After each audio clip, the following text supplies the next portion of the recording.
Hello everyone, thank you for watching my videos and sharing your comments. And in this video we will discuss about PRP number 11, which is on cleaning and sanitation.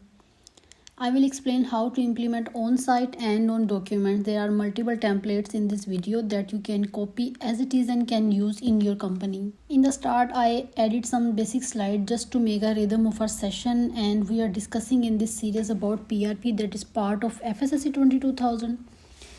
This is the definition of PRP according to the standard and mentioned here for your use.